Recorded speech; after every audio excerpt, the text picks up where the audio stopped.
It's like a sharknado, except with poop.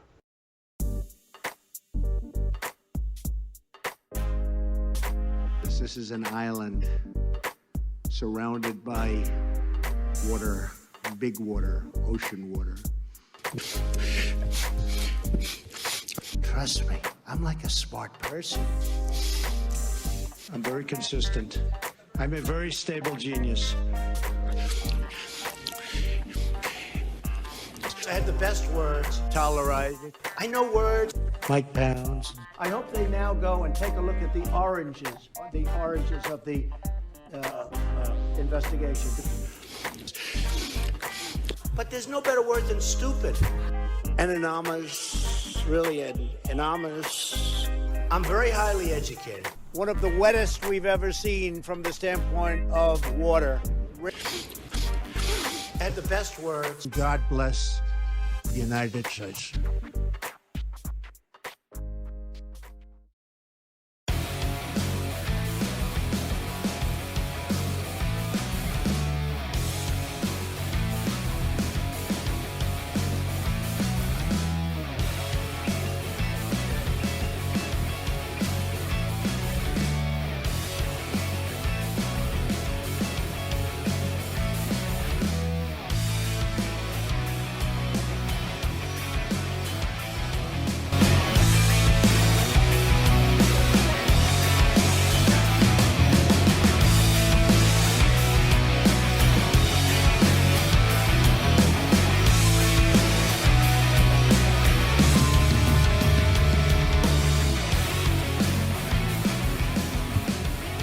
Around the nation, Waldorf Nation, Jeff Waldorf here with you today. Welcome to the show. It's Tuesday. We got a show today. We've got some different things. We've got, of course, Donald Trump rehashing the good times, talking about the good times when he debated Hillary Clinton. So, fun times. We'll talk about that. We also have the most shocking, not shocking story in the world. We've got a millionaire who has endorsed Donald Trump for one simple reason, and at least they're honest about it. So we'll talk about that. Class. Let's see. We've also got Trump broke. He's facing some lawsuits and not enough money to deal with them. So that's always fun. We'll talk about that. We're going to talk about PragerU being taught in the schools, and then Facebook. Turns out Facebook hates progressives. Shocker. There's a lot of shocking, not shocking stories on today, but, whatever. We'll talk about that. Should be a pretty fun show for you guys. Hopefully fun for me, too. Feeling a little out of it today, but I'm going to do my best. So bear with me. All right. 50 Cent, is that the person? You'll find out. You'll find out. Stay with me. Stay with me. Let's see. There's a couple of things. Do a backflip. Do a barrel roll. That's what it makes me think of. There's more talk about Jeffrey Toobin. Yes. He was tubing his tube.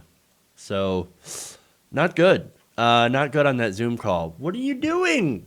What are you doing? All right. Anyway, it's amazing stuff. Let's lay off the Toobin stuff. The poor guy's life is in shambles. I think Jeffrey Toobin's going to be okay. He's going to be okay. There's a conversation on whether or not should this ruin the rest of his career or his life. Of course, I don't think that. Should he be mocked for it? A little bit, maybe a little bit, a little fun with it. But I don't think the dude should lose his job or anything like that. But being made fun of, a little bit.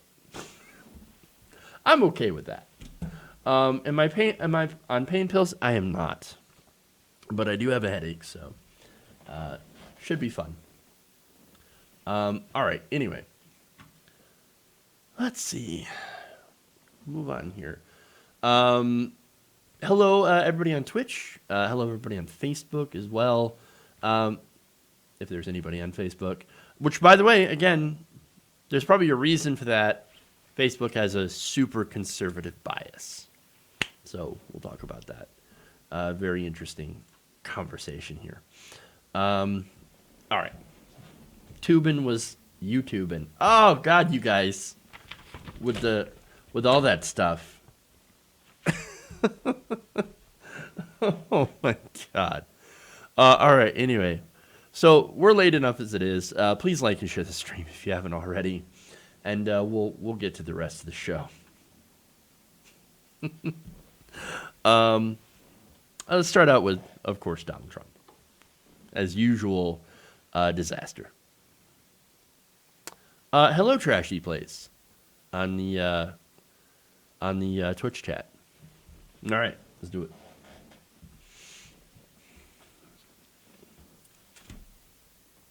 What's your strategy? Are you using anybody different to get you ready? And after studying and dueling with Joe Biden once already, what have you learned? What's going to change? You going to interrupt Joe less? lies, and he lies a lot. And he'll say things that are crazy, and he'll think people are supposed to believe him.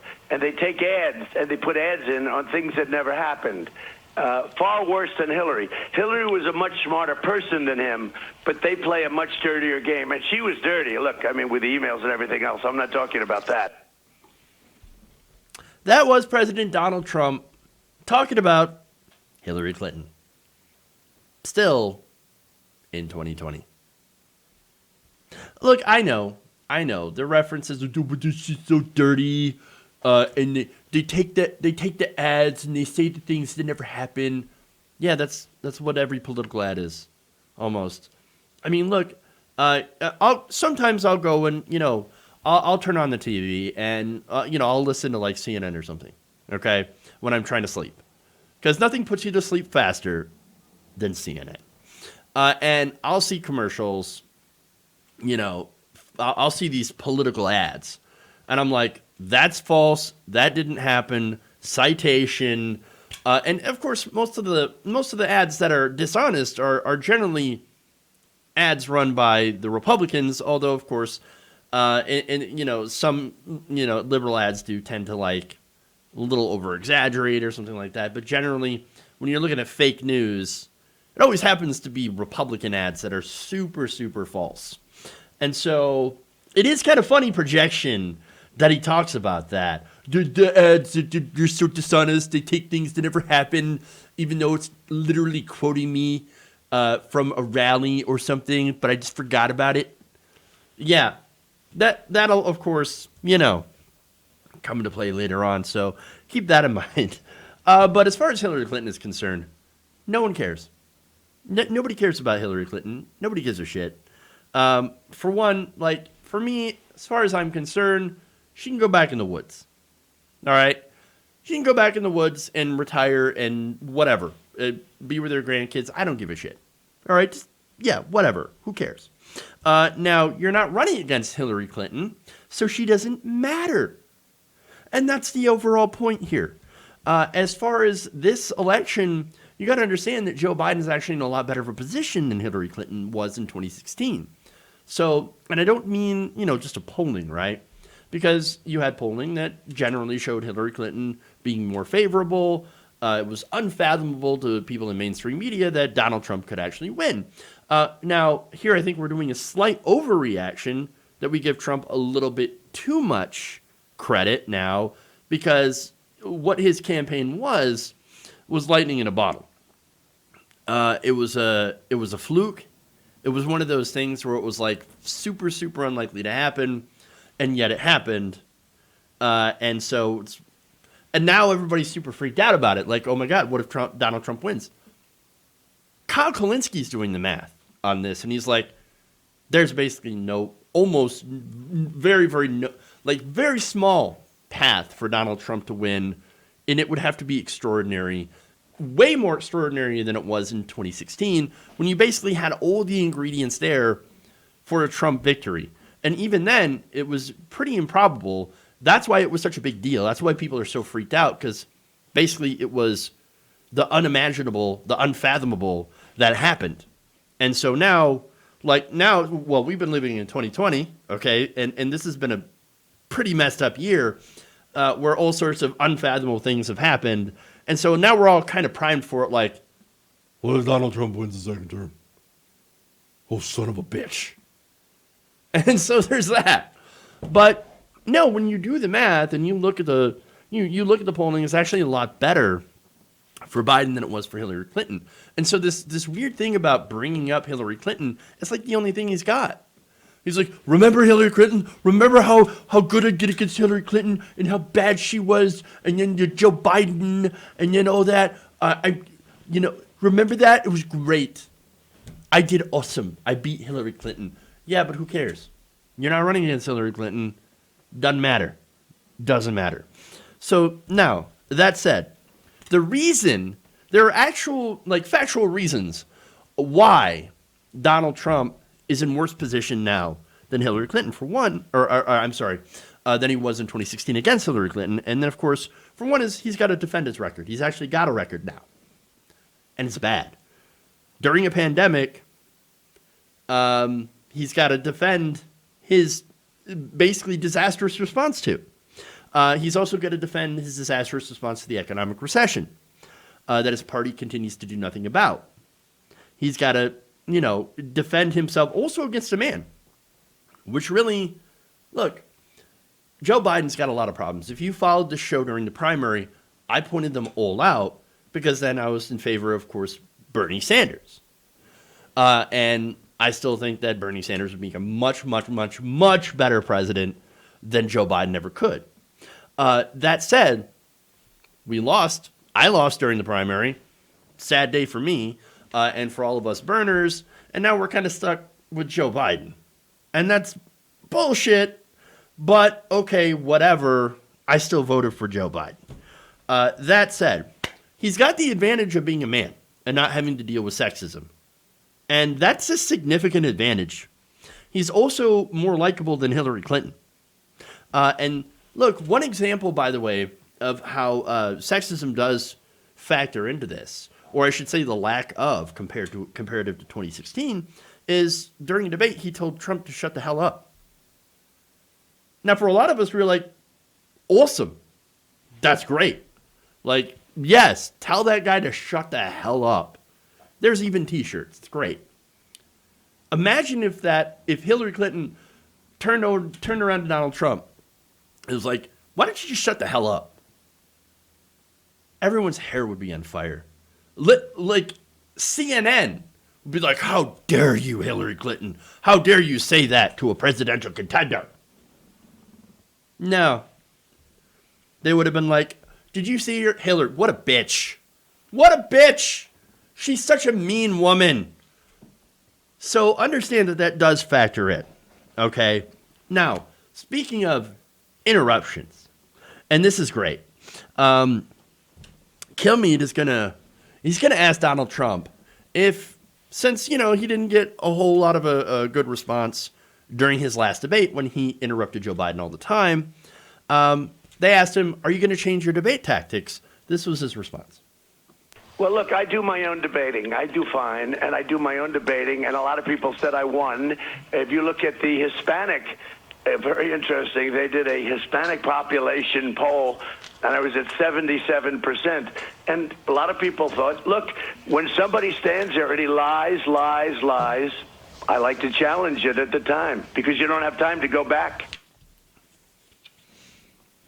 All right. So the short answer is no, he doesn't feel like he needs to change at all. In fact, again, there's so much projection here. And that poll, by the way, completely unscientific. He's like, no, the poll from the Hispanics, 77%, they really like me. What? I'm sorry. That was completely unscientific. I mean, most of you don't even have a lot of faith in the polls. I understand that. And I defended them to an extent because really it matters on methodology. Methodology matters the most in polling.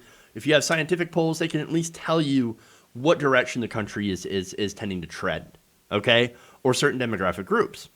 The poll that he referenced right there was a Twitter poll. That's it, which of course doesn't reflect reality, much like being on Twitter. Twitter, not reality. If you're taking polling from Twitter, also gigantic grain of salt. Okay, it's not necessarily representative. It's not really a valid Twitter poll. I'm just saying. That said, there's one more video I want to show you, which is just, more fun here. Let's take a look. Mr. President, just to follow up on what Brian's asking, though, after that first debate, there are many who suggested if you just let Joe Biden share his ideas, America might not be too keen on those ideas. In fact, Ari Fleischer last night on Hannity said the president should interrupt less. Will you change your strategy in this last debate from your first debate? Well, I may do that. Actually, the interesting thing, they said if you let him talk, he'll lose his chain of thought because he's gonzo. And I understand that. But I also understand that as he's going down the line and issuing lies, generally it's okay to, really attack that. But there is a chain of thought that, there are a lot of people that say let him talk because he loses his train. He loses his train. He loses his mind, frankly.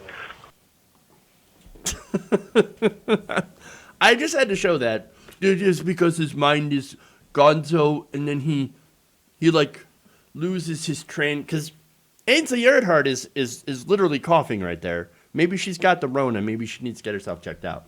I don't know if she has coronavirus or not. But he's like, I'm losing my train. Like, he loses his train of thought because his mind's gone. And then, yeah, okay. A little bit of projection there. I thought that's just a little bit of fun. But anyway, look, he didn't prepare at all. He's not going to prepare at all. Next debate, it's going to be like the first one. It's going to be an absolute shit show, as always. But this time, there will at least be a mute button. So I look forward to that. All right. Moving on. Tubin could help Trump debate. No, no, no, don't do it.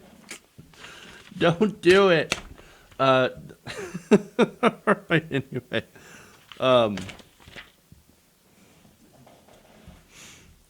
Don't do it, Jeffrey Tubin. Don't do it. Or I should say, don't do it, Trump. All right, anyway. Hey, Solutions Seeker. I do read the chat from time to time. This is a little bit difficult when I'm presenting the show. But I do check in, and I do like to read, and I do read super chats as well. And so, actually, I'll probably read them after this story. But first, let's go into this next story. A little bit more serious, and it's about class solidarity. Today in celebrity endorsements you probably don't really care about, rapper 50 Cent has endorsed President Donald Trump for re-election. The reason, pretty simple, he's rich and doesn't want to pay taxes. Of course. News at 11, rich person, millionaire, doesn't want to pay taxes. Shocker. Nonetheless, let me give you some details here because you could actually extrapolate a little bit from this.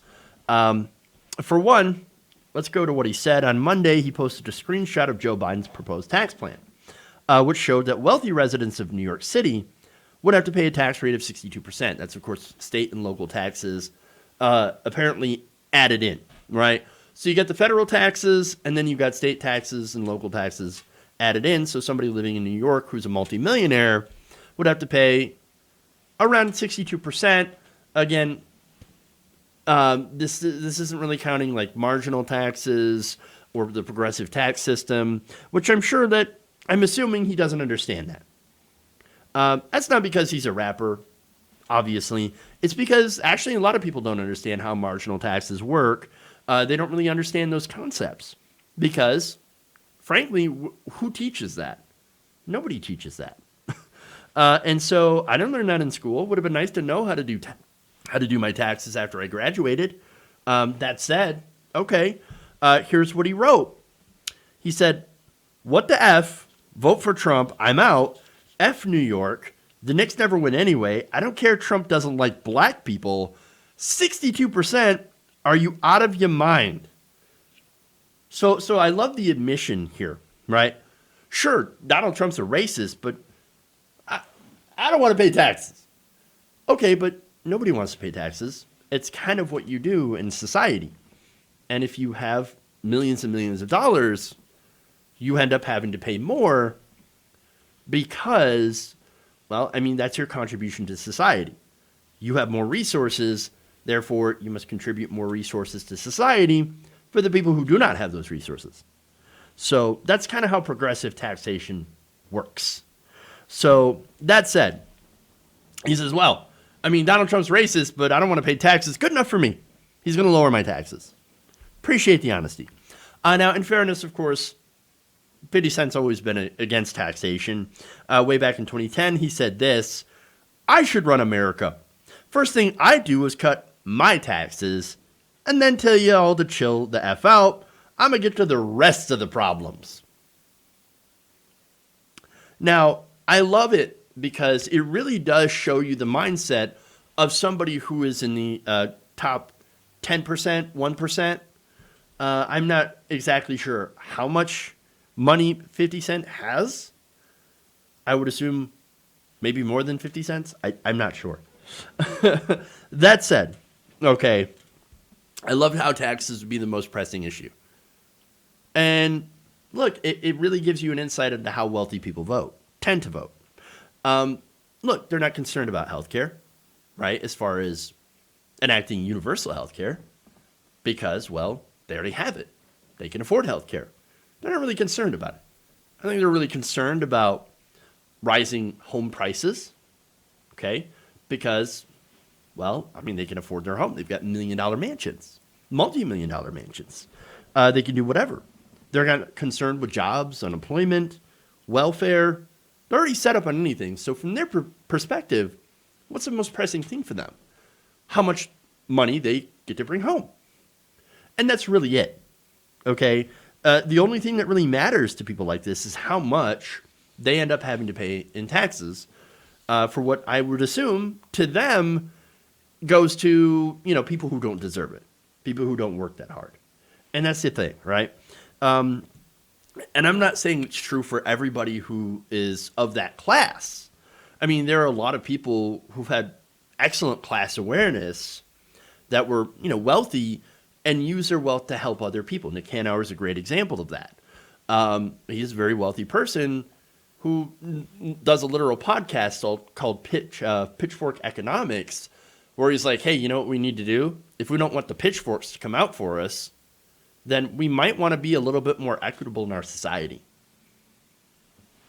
I mean, it makes sense, right? But again, going to the mindset of some of the people in that class who think this way, understand that wealth is a status symbol, and it gets you a certain amount of respect in those circles. The more wealth that you hoard, for example, the more respect that you get in the club. Or in the club. I know.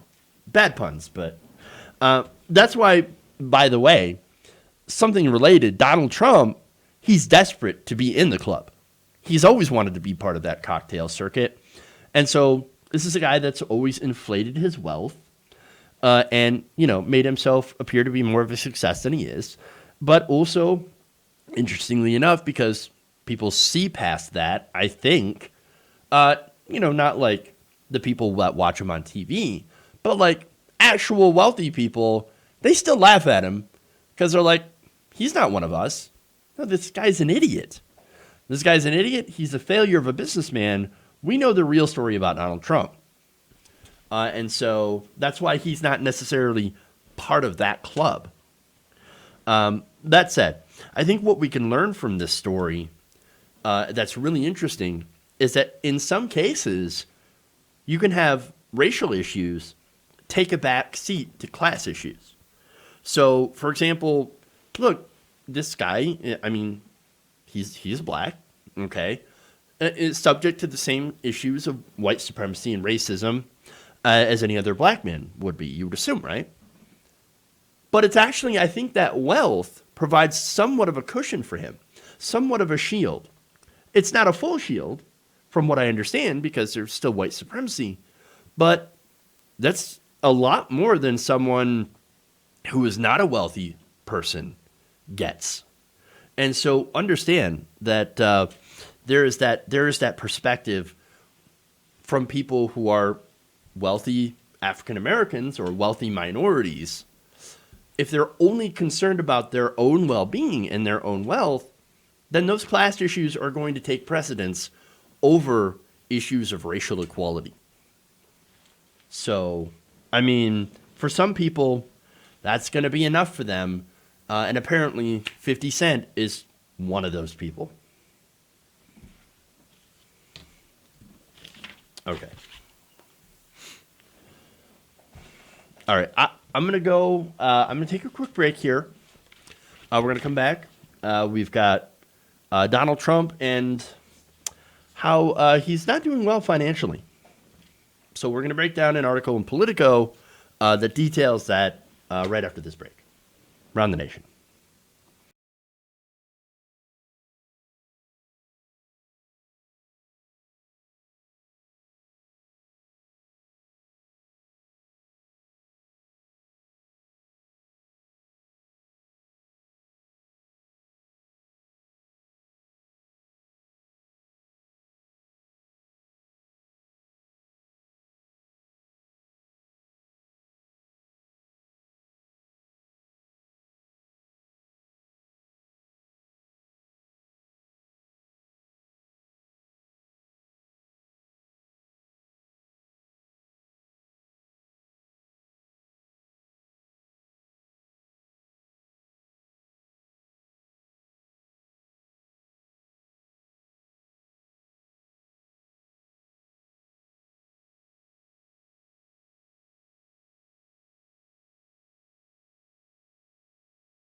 Eat your ass! Tighten up my meat. I like my meat tight. Wet ass P-word.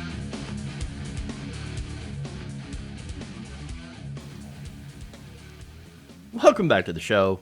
Run the Nation right here. Waldorf Nation. Jeff Waldorf here with you. God, I love those sound effects. I'm sorry. I could sit here and play the soundboard all day. It's like a shark, NATO, except with poop. It could very well be. All right. Anyway, so let's read a couple of super chats here. I know I have a couple. LL says Trump thinks he's a master debater. Ooh, double entendre. Well done, LL. Appreciate that. Dango Bango says Clinton endorses Biden. We lost. No. We already know, like, her opinion doesn't really carry a whole lot of weight, whatever. Okay, I don't really care. Nobody gives a shit. about Hillary Clinton, whether or not she endorses, Biden or not. I'm just saying. And what's with the Jesus guy? Like, okay, whatever. Like, do you, man? Do you, man? All right. Documentary, totally under control. Okay. I guess I'll check it out at some point. All right. I don't think I see any more. Let's see. Comments here.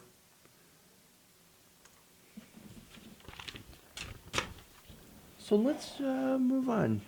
All right. Speaking of, hold on. Trump's not doing well financially. Sign him up for food stamps. Oh, that'd be fantastic. All right.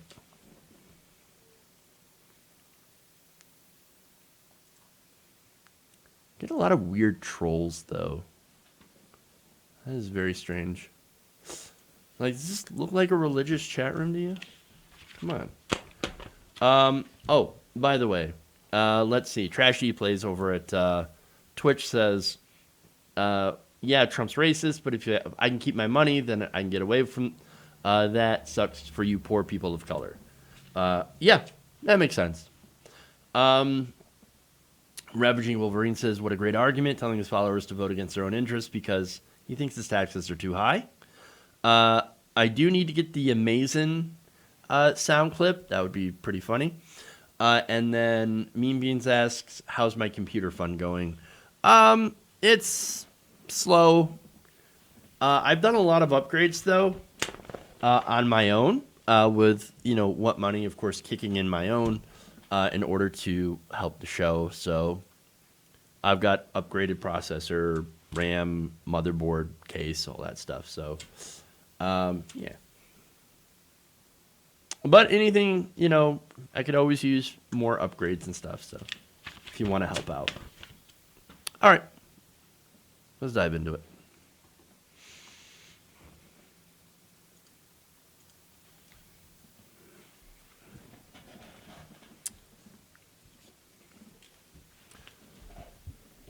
President Donald Trump is broke, and he is facing a lot of lawsuits that he could potentially lose because he no longer has the cash to be able to defend himself. So now this was detailed in an article in Politico, so let me read that. Apparently, Trump's cash-strapped campaign is now frantically attempting to collect settlements in legal disputes because it needs money for other legal disputes. That's awesome. So now these cases are in danger of being dismissed. So now one of the cases they detailed is a case of Omarosa. Now you guys remember Omarosa Manigault Newman. She, and this is one of my favorite stories from early on in the year, or was it even 2019? I mean, who knows when all this stuff came up because honestly, 2020 has felt like probably 5 years. 5 to 10 years. That's what it felt like. So it might have been even early in 2020 when we talked about Omarosa. She actually used to work in the White House. And so what happened is that she was, I don't remember if she was fired from the White House or if she had quit. She might have been fired by John Kelly. And she was not happy about it and decided to write a book about how Donald Trump was racist. Now, it was funny because when she worked in the White House, she would intentionally dig up articles from like Breitbart, right-wing publications, as well as like MSNBC, about how people were shit-talking Trump. So that was pretty funny. And so now there are lawsuits from Omarosa. A lawsuit towards Omarosa for writing that book. So now the campaign is pressing Omarosa to make a delinquent $52,000 payment for writing an unauthorized book about White House doings.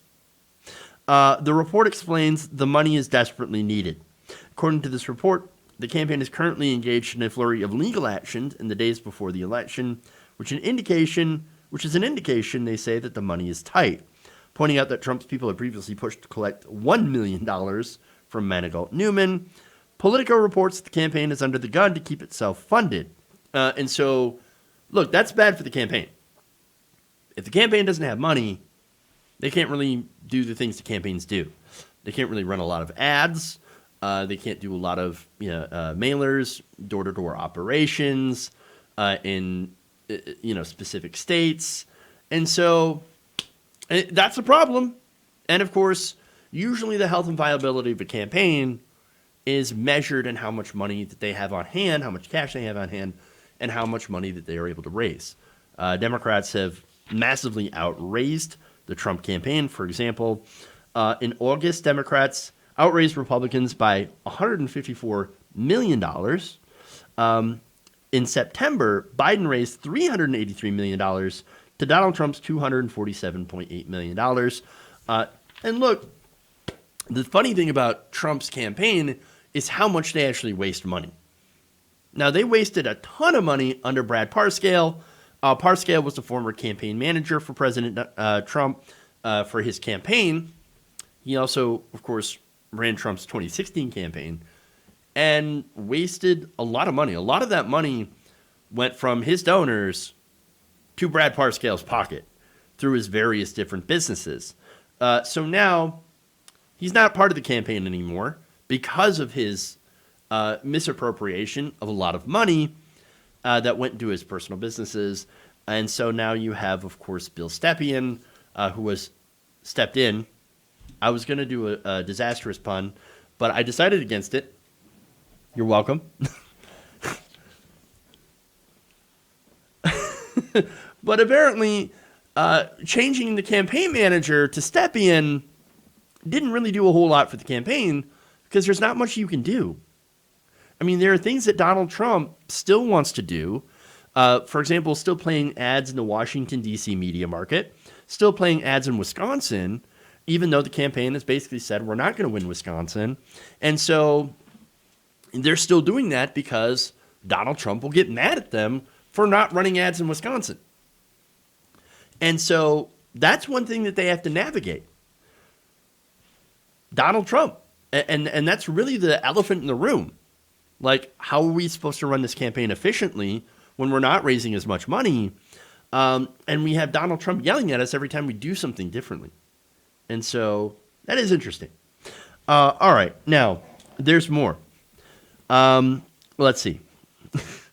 The Omarosa lawsuit, according to Politico, is only the tip of the iceberg of different lawsuits that the campaign is involved in, with Politico reporting that the campaign is helping to fight accusations that Trump had harassed and sexually assaulted women. It's a much more serious one than Omarosa. It's also helping to keep documents about his business deals hidden. Other cases are proactive, such as attempts to enforce non-disclosure agreements, or NDAs, to punish media companies the campaign accuses of defamation. And it is responding to lawsuits from people who say that they were assaulted at Trump events, including one from a Missouri man who claimed that he was arrested after laughing at a MAGA rally. So that's a lot of lawsuits. Those lawsuits, by the way, they're not going to go away after the election. Whether or not Donald Trump wins, they're not going away. Now, if Donald Trump loses, that's a disaster. Then he can no longer use that campaign money to fight those lawsuits. He's got to use his own money. He's already $421 million in the hole. I mean, that's how much he owes. But there are financial disclosures that also indicate that he's nearly $1 billion in debt. So this guy is poor. He is broke. And the bills are coming due. Oh, man. So now Bradley Moss, a Washington lawyer who defended one of Trump's targets, said this, quote, "Even if he loses the election, very little actually ends once Trump leaves the White House in January 2021. Litigation Trump has personally brought under his own name or through the campaign, whether it be protecting his tax returns or suing Omarosa, will continue for however long there is money to pay the lawyers," which may not be much longer, actually.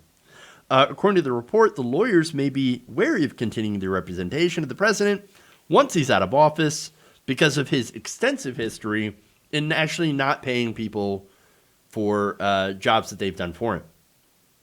I mean, for example, private contractors, bartenders, painters, real estate brokers, and others have all claimed that Donald Trump has not paid them for the jobs that they've done. So he's notorious for this. He even stiffed the Freedom Girls. You remember the Freedom Girls back from 2016? Because, it's a troop of young girls that would go and perform at rallies. He didn't even pay them. I mean, this guy is skipped out on all of his bills. And, he declares bankruptcy often, at least 6 times. And so he's probably going to do so again, whether or not he wins the election. It's going to be amazing to see. Have we ever had a bankrupt president? Very interesting. It should be very interesting to see. Because, again, those bills are absolutely coming due. So now, one more thing here. The report also says that Trump has been accused of failing to pay local officials to provide thousands of dollars in security assistance to the president during his campaign rallies. Of course, Washington, D.C., he still owes for that, what was it, that military parade that he tried to throw. And so he owes a lot of states and cities and contractors and lawyers and who knows who else all sorts of money. He's in a desperate world of hurt. Not only is he morally bankrupt, but I think in this case, he's literally going to be bankrupt. And I don't think the Russians or anyone else are going to come to his defense anymore. So it's going to be interesting to see what happens.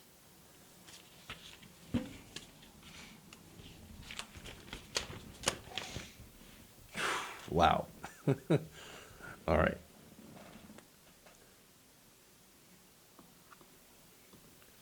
Moving on. Let's go to PragerU.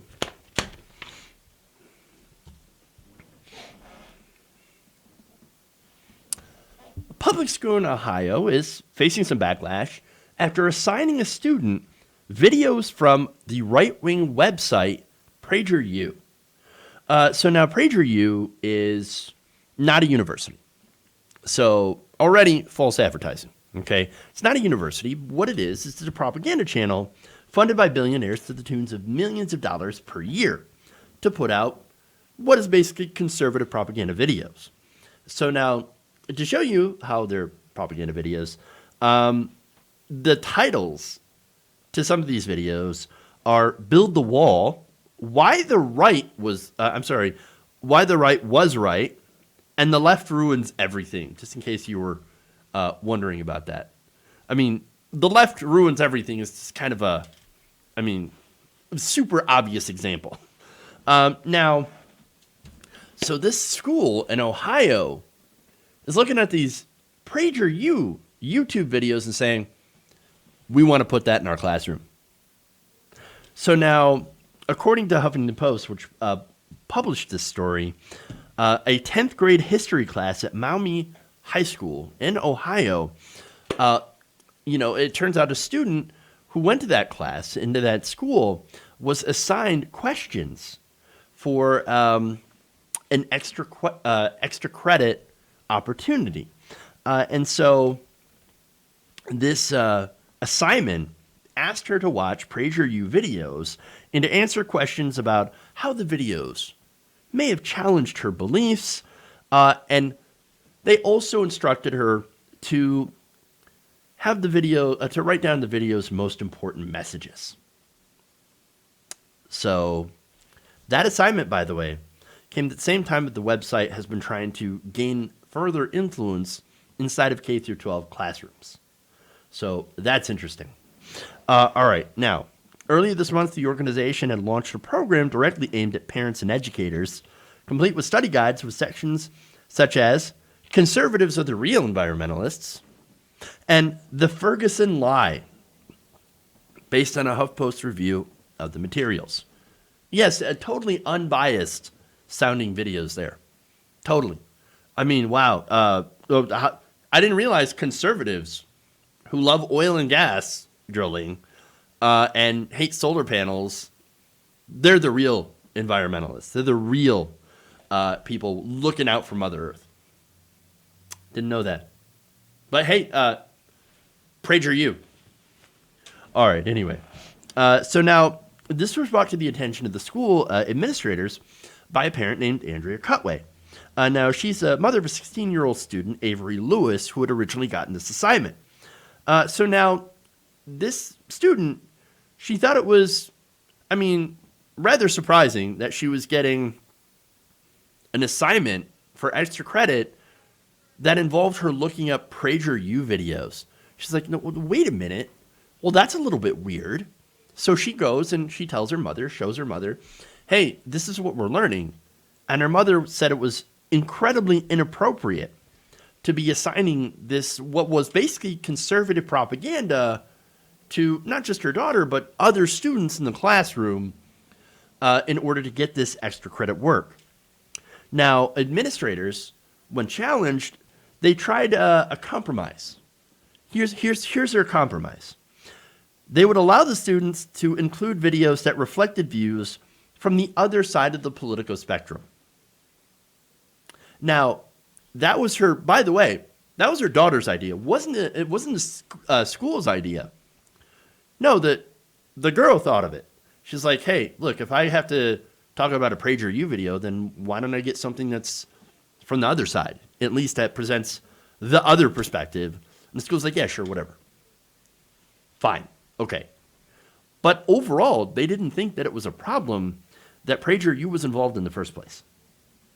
The problem is pretty obvious when you look at it. What about the other students? The other students might not see that there's a problem. The other students might have conservative parents. And so they'll be like, oh yeah, PragerU, it's fine. Because it agrees with everything that I agree with. And so, no, go ahead and do this. Go ahead and watch these videos. Again, that's a bit of a problem. The other students were still instructed to complete the work using those original videos, according to Cutway. Again, these videos go by the titles of There's No Gender Wage Gap and How to Steal an Election, Mail-in Ballots. Again, all of that completely debunked. Total, conservative propaganda framing. And then, of course, who can forget this video? Is Islam a religion of peace? Which, of course, if you watch it, the answer you would come up with is no. I wonder if there were any Muslim students in her class that might have watched that. Now, Cutway, Lewis's mother, was shocked when her daughter showed her the assignment. So then, as a result, she contacted the school's principal, asking who approved that assignment and whether or not students had been given any context for PragerU's point of view. So understand that without that context, how is somebody who's not into politics, a young person, supposed to know? Well, understand that PragerU doesn't want you to know the other perspective. That's the whole point. For them, it's working as intended. Without context, these PragerU videos look really slick, okay? They're well produced, and they present their side as allegedly unbiased, right? They present everything as factual information, even though it is clearly biased. And so they also don't, what they do is misrepresent the other sides of the argument as well. When they do actually mention the other side, oftentimes they don't. Look, streamer Vosh does a great example, does a great stream detailing the examples of PragerU basically doing propaganda. He does breakdowns on his YouTube channel all the time, pointing out the lack of context, of course, the logical fallacies, straight up falsehoods, and calling them out for it. But if you've never been exposed to that or politics and you see one of these PragerU videos, it's pretty easy to pull people into the alt-right pipeline. And so that's the problem. But understand that for PragerU, that is literally the goal. They want you being pulled into the alt-right pipeline. And so Cutway, of course, She had been exposed to this already, and in her email, she told them what these videos are. She said, quote, "It's alt-right propaganda. If you Google PragerU and spend a few minutes scrolling, you will see that the site is controversial at best." She's absolutely right about that. And so now she talked with the school administrators about why this was not good, why they shouldn't be shown in class, and she actually left that conversation more concerned than before. She said, "When I talked to the principal and vice principal, they acted like this was just another assignment. I said, I think at this time, we need to end this call, gentlemen. I don't know what you've allowed to bring into your public school." And it's really our public school. And so this is the stuff, understand, that is getting into the schools, getting into our education system. And she said of PragerU, quote, "This is some really scary stuff. I do feel like they have found a way to get into the public school system." And as I told you before, this is absolutely the goal. This is what PragerU and the conservatives have been trying to do for a while. Now, they always say, public schools and colleges, they're indoctrination centers for the left. In reality, that's projection. What they try to do in school, and actually, they don't even do that good of a job of it, but they try to present just basic facts, right? But, and the reason I say that they do kind of a bad job of it is because I remember learning in school about certain things, certain historical facts about the United States that were presented even with the view of white supremacy or through the view of white supremacy. Things like the forced relocation of Native Americans, for example, under Andrew Jackson. And it wasn't presented for the horrors that it really was, the Trail of Tears. And it's gotten even worse in these days, where you had, for example, school books in Texas not really talking about the horrors of slavery as they were. And so there is a problem with education. It's not that it's too left-wing.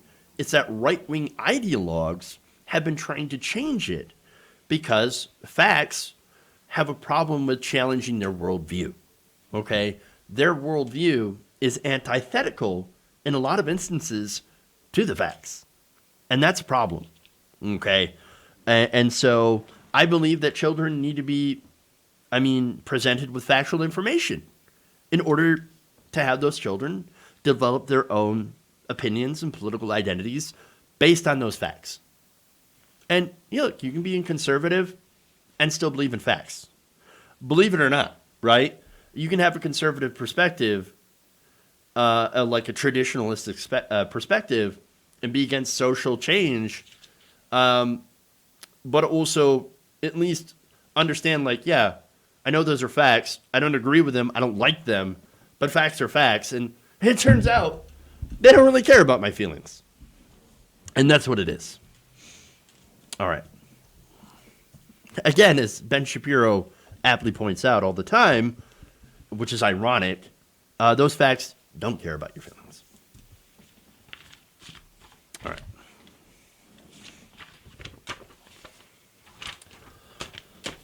One more story here, real quick. Let's talk about Facebook.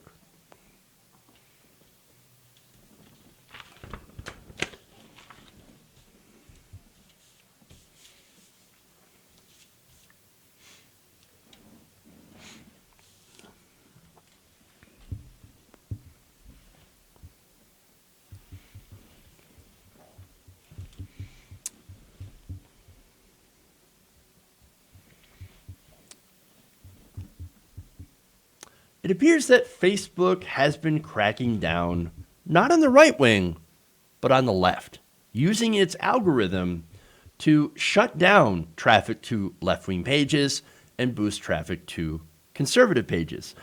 So now we find this out from the Wall Street Journal, which is not necessarily a liberal rag. So that it's actually quite interesting.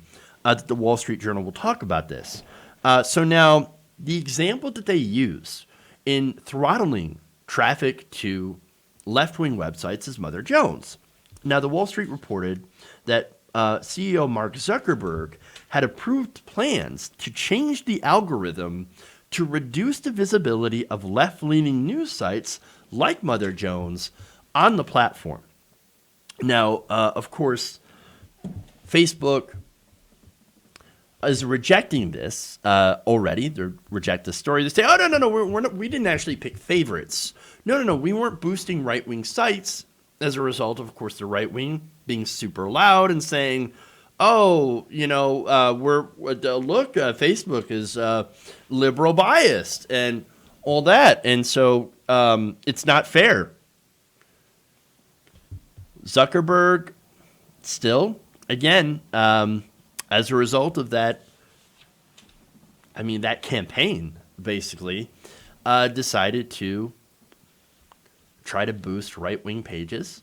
And throttle, like I said, left-wing pages. And so now, according to the Wall Street Journal, policy executives at Facebook had voiced concerns in 2017 about pending changes to the newsfeed algorithm that they thought might have a large impact on right-leaning news sites like the Daily Wire. So the engineers made changes to the algorithm that would have had a bigger impact on traffic to left-leaning sites. And of course, as a result, you had more traffic going to the right wing and less traffic going to the left wing. And it was, again, signed off personally by Mark Zuckerberg.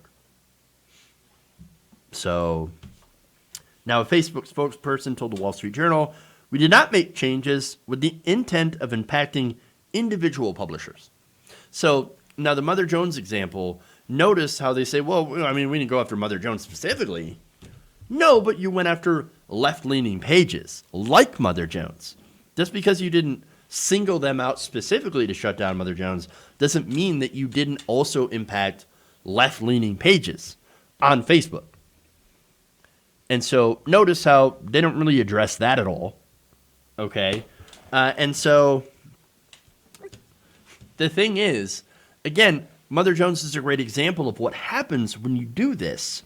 Now, the editors wrote that the site had seen a sharp decline in its Facebook audience back in 2019.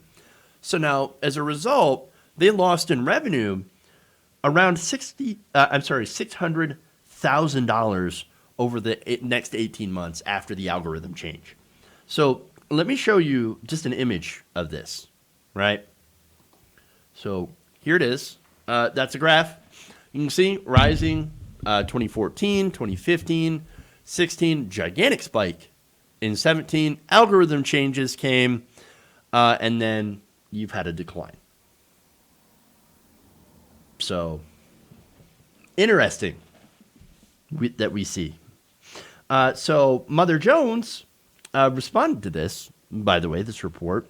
This is CEO Monica Barlin tweeted that she and others at the publication did not think that the site was specifically targeted at first. And she said, "One reason this is so enraging is that I've so long insisted on giving Facebook some benefit of the doubt. I was convinced that we were a random casualty of their broader trajectory, a fly in their windshield, but it's always worse." Well, she's right about that. It is worse. Facebook right now is a conservative haven. The thing is, again, they've gotten priority. They're considered to be fact checkers, the arbiters of truth on this particular platform. And let me show you how bad it's gotten. Of the top 50 news stories from U.S. publishers, 15 were from the Daily Caller, Fox News, Daily Wire, and Breitbart. There are no progressive sites that hit the top 50 stories. They just don't. All other new U.S. newspapers, magazines, and broadcasting cable networks combined accounted for another 16 of the top stories. The rest were things like TMZ and Lad Bible. And so stuff that's not even really news. Just tabloidy stuff. And so no left-leaning news, no, secular talk, no TYT, nothing even approaching left wing gets into that feed, into that into that top tier.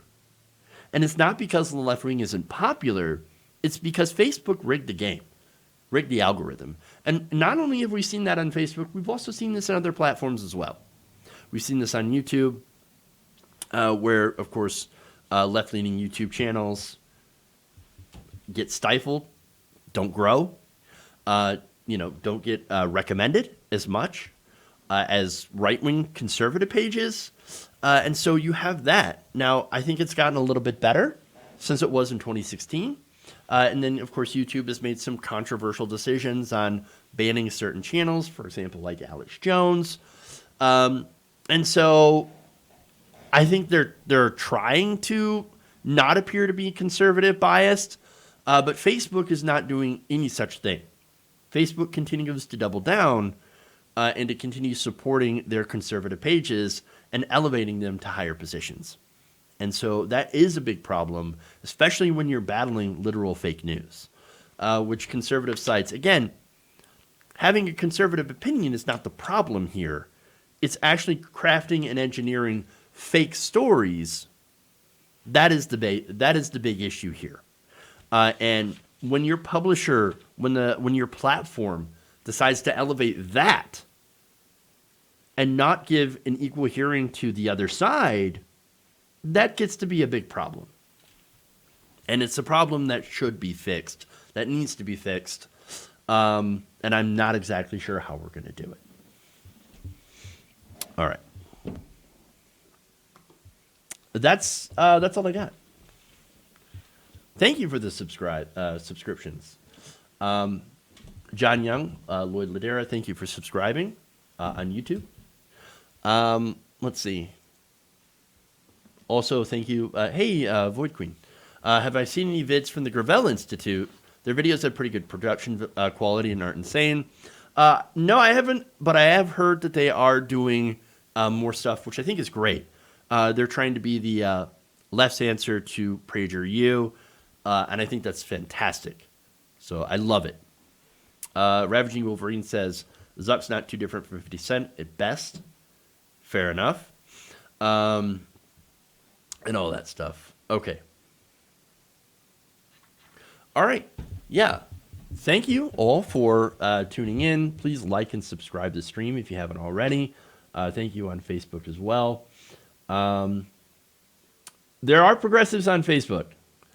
So we've got to continue to fight against this massive uphill battle on Facebook in order to try to beat that algorithm. Shows up what's up. So follow us on Facebook for that. All right, everybody. Thank you. Love you guys. And remember, change begins with you. Good night, nation. Love you guys, and we'll see you all tomorrow. You have a good night. Stay safe.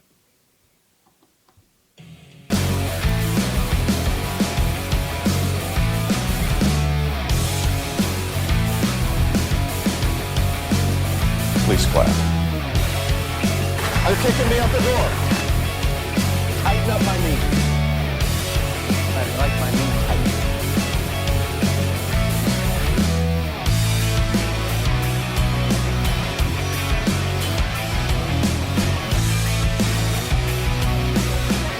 Pluvicea, they say, pronounce it Pluvicea, a real beautiful company.